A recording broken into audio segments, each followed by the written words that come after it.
ഉത്സവാഘോഷ കമ്മിറ്റികൾക്കും festival coordination കമ്മിറ്റികൾക്കും ആന ഉടമകൾക്കും ആശ്വാസം പകർന്ന് ആന എഴുന്നള്ളിപ്പുമായി ബന്ധപ്പെട്ട ഹൈക്കോടതി നിയന്ത്രണങ്ങൾ സുപ്രീം കോടതി സ്റ്റേ ചെയ്തു.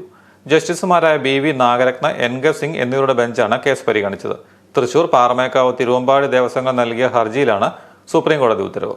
പൂരം ഉൾപ്പെടെയുള്ള ഉത്സവങ്ങൾ നിലവിലെ ചട്ടം ഉപയോഗിച്ച് തന്നെ നടത്താം. മുതിർന്ന അഭിഭാഷകൻ കപിൽ സിബലാണ് ഹർജിക്കാർക്ക് വേണ്ടി ഹാജരായത്. ഉത്സവ ആഘോഷങ്ങളുടെ നിറം കെടുത്തുന്ന നിയന്ത്രണങ്ങളാണ് കേരള ഹൈക്കോടതി ഉത്തരവിന് ഉണ്ടായിരുന്നത്. കേരള ഹൈക്കോടതി വിധി സ്റ്റേ ചെയ്തതോടെ തൃശൂർ പൂരം അടക്കമുള്ള പ്രമുഖ ക്ഷേത്രോത്സവങ്ങൾ പഴയപടി നടക്കാനുള്ള സാധ്യത തെളിഞ്ഞിരിക്കുകയാണ്. ആനകൾ തമ്മിൽ 3 മീറ്റർ അകലം പാലിക്കുമ്പോൾ സ്ഥലപരിമിതി ഉൾപ്പെടെയുള്ള പ്രതിസന്ധികൾ ഉണ്ടാകുമെന്ന് അഭിഭാഷകൻ ചൂണ്ടിക്കാട്ടി. സുരക്ഷിതമായി പൂരം നടത്തുകയെന്നത് അതത് ദേവസ്വങ്ങളുടെ ഉത്തരവാദിത്തമാണെന്ന് സുപ്രീം കോടതി നിരീക്ഷിച്ചു. എന്തെങ്കിലും അക്രമ സംഭവങ്ങൾ ഉണ്ടായാൽ ദേവസ്വങ്ങൾ പിഴയടയ്ക്കണം. ഉത്സവങ്ങളിലെ ആന എഴുന്നള്ളിപ്പ് അനിവാര്യമായ മതാചാരമല്ലെന്നായിരുന്നു ഹൈക്കോടതി നിരീക്ഷണം. അനിവാര്യമായ ആചാരമല്ലെങ്കിൽ ഉത്സവങ്ങൾക്ക് ആന എഴുന്നള്ളത്ത് തുടരാനാവില്ലെന്ന് ഹൈക്കോടതി വ്യക്തമാക്കിയിരുന്നു. ആനകൾ തമ്മിൽ 3 മീറ്റർ അകലം പാലിക്കണം. മതിയായ വിശ്രമം ആനകൾക്ക് ലഭിച്ചിട്ടുണ്ടെന്ന് ഉറപ്പാക്കണം.